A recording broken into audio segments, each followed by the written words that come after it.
cheers. I've got a new background. What do we think? Is it pretty? I'm quite proud of it. I'm very proud of this. This took me like 2 hours yesterday. It was very worth it. Update on the Stray my roommate brought home. You might remember from my last video. It was in a Stray. It did have owners. And they did come get the dog. So, yay. And let me assure you that if it didn't have owners, she probably would have begged to keep it. Keep in mind, she barely takes care of the 2 dogs she has now and constantly complains about how I'm not helping her with her dogs. Meanwhile, she doesn't help cleaning in the communal areas and has never once lifted a finger to help with any of the animals under my care. So sass aside, that is a taste of what my family is like. Hi, I'm Wisteria. And today we've got some PJs and some cozy vibes because I've just decided to talk about my family. So what do you know my family? I don't know. I just want to tell a bunch of stories that are kind of horrendous, I'm not gonna lie. But I didn't turn the fan off. Hold on. I'm so sorry. Yeah, when I edited the last video I filmed up here, I realized you could hear the fan the whole time. And I couldn't do anything to get rid of the noise.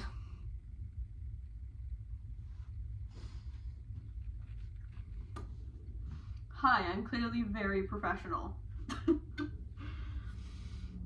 So anyway, the vibe of today is just I have a bunch of semi-traumatic stories that I want to tell and laugh about because they're funny to me now. I mean, they were genuinely traumatizing, or at least a little fucked up to think back on. But like, they're kind of funny. You know, I don't know that I have one about each of my biological relatives, but we'll see. This may or may not be a mixed drink. I felt like I needed a drink for story time today, you know? It's the vibe. This is the vibe we're going for. I'm already can't keep track of anything. So, introduction to my father, a very narcissistic, authoritarian man who, to this day, I cannot stand, and luckily I no longer have to speak to because he did me the favor of divorcing my mom. Cheers to that, right? Yeah, I was only speaking to my father as an adult. A, for cheap rent. And B, because if I didn't talk to him, I probably wouldn't have been able to speak to my mother. So thanks for that. So he did me a favor. Hey, bad men can do good things.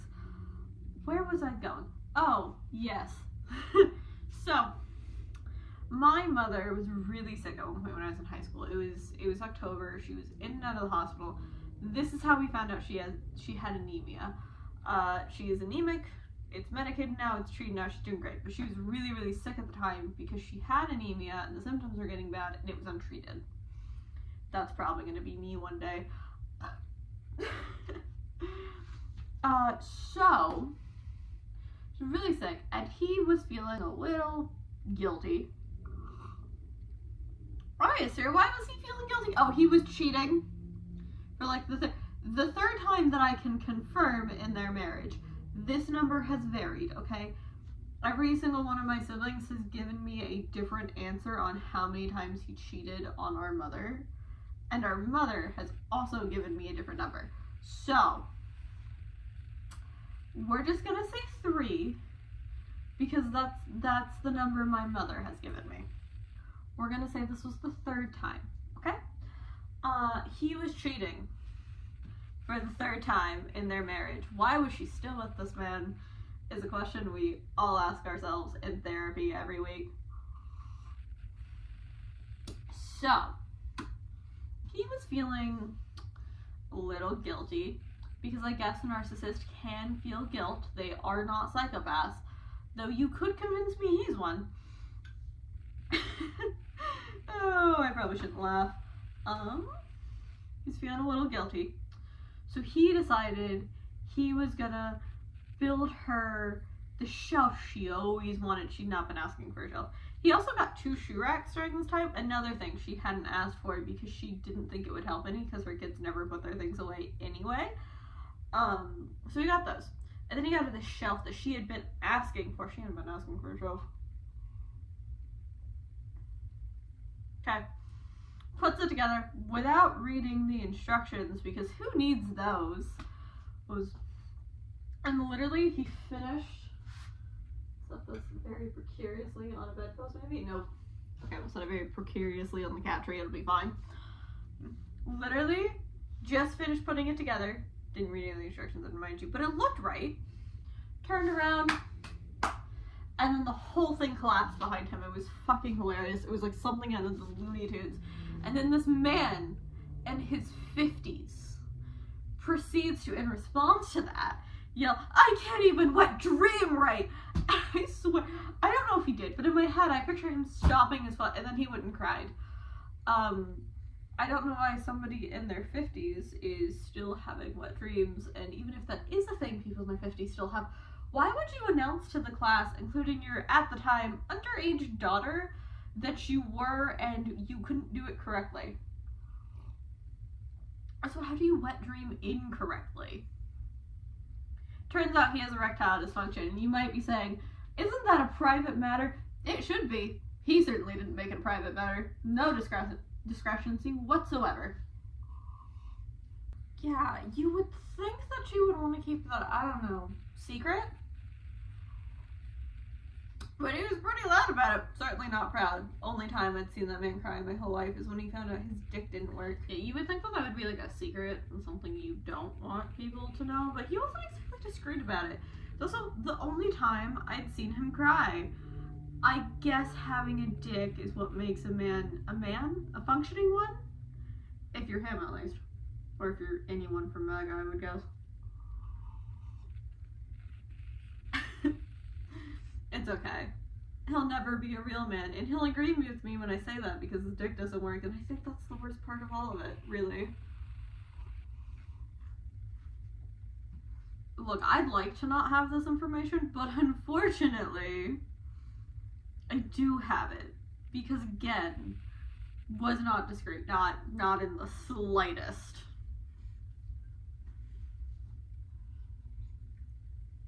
I think I need more alcohol to tell these stories. How about an account of stupid shit I've done because of my hyper independence, which I'd like to note that one of my mother's comments on this is, why don't you ever ask for help? And another comment she likes to make is, you're so independent, I never have to worry about you. Oh yeah. My granddaughter kind of ripped off a good chunk of my fake nails, and so now I'm just kind of letting them fall off, and then I'll do a new set, so you're gonna have to put up with it, sorry. Anyway, the other comment she likes to make is, you're so independent, I never have to worry about you. And then she wonders why I don't ask for help. Crazy.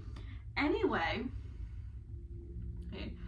Incidents of Asteria being way too independent and possibly getting herself injured include that time I went looking for a bear when I was in the 1st grade. We used to live out in like the countryside of upstate New York, and I like to catch garden snakes with one of my older siblings. I need this to be known. I like to pet all the animals. I have no sense of the idea that an animal could be a danger to me at like 6. I usually avoided the woods anyway because I was kind of scared of them because they were really dark. Like, it was a thick, this was rural New York. Those woods were like thick, they were dense, they were dark. Okay? And that's why I usually avoided them, because they were dark. I don't know who thought, let's tell the 6-year-old child who enjoys searching for wild animals and snakes and so on and so forth, about the bear in the woods, but someone did. Someone did. Someone told 6-year-old Asteria that there was a bear in the woods and she needed to steer clear. Is that what 6-year-old Asteria did? No! Why would she? You just told her there's a bear and she wants to see the bear. So, I went looking for the bear. I was too scared to go too far into the tree line, which probably saved me And I want to reiterate the fact that I was not afraid of the bear. I was afraid of how dark it was. So that probably saved me just like a tiny bit. I never did find the bear, obviously, but a good chunk of my family had no idea that I did this.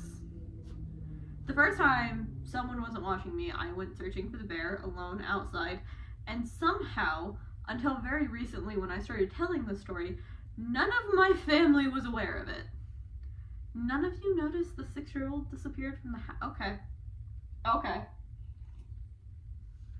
Well, it leaves me with a lot of questions, but okay, sure. The short version is, Asteria cannot be trusted with her own self-preservation, and that remains to be true to this day. I can't do it, man. I can't do it. Yes. Here's another fun story. So, I'm not going to go into details because this is triggering, but I will say I was sexually assaulted at one point in high school, and I did not tell any of my family about it. Not a single person. I don't think I even told any of my friends about it. I'm not sure. I blocked a large part of what happened around that out of my memory for, I think we all know why. Well, my father, if he saw me wearing something like this, which this is intentionally kind of sexual, I'm not gonna lie. I do have this many buttons unbuttoned on purpose. Please do look. Sorry, I'm such a whore. Right, sorry. If you saw me wearing this outfit with these, I don't know if I can walk far enough back to show you, but these shorts are really short. And the buttons on the top come for all the time. These are pajamas. I don't really wear them outside of the house, but if he saw it, he would definitely throw a tantrum. And tell me I had to change even if I wasn't leaving the house. And there's lots of other things I wore in Texas growing up because it's hot, that he would insist that I had to change out of because it was inappropriate. And because he was just trying to protect me. That's not weird at all. Right, and I need you to keep that in mind. This man is evangelical, definitely a little bit of a victim blamer. Right, so when I admitted to being sexually assaulted, much older, like in my late teens, early 20s, somewhere in there, it was like 19 or 20, his response, and I was sat at a table with him, my older brother, and my mother. My mother, who looked horrified at this knowledge. I don't remember why I admitted to this. I think we had gotten into an argument about regulating women's bodies or something like that. I don't know. My brother and my father's response, both very Republican men, and again, we're in an argument about things like abortion, go, why didn't you tell us? How could you not tell us? I'm sorry. I'm sorry. Are you entitled to my trauma? No, you're not. Fuck off. And this one's kind of funny to me because, like, what do you mean you're gonna spend my whole life telling me how we should regulate women and how women are kind of devils and temptresses, and then be upset that I didn't tell you that happened to me? Like, you created the situation. What are you mad at me for? Be mad at yourself. I mean, I guess he was a narcissist, and I guess the other one is also kind of narcissistic, so it does check, but still.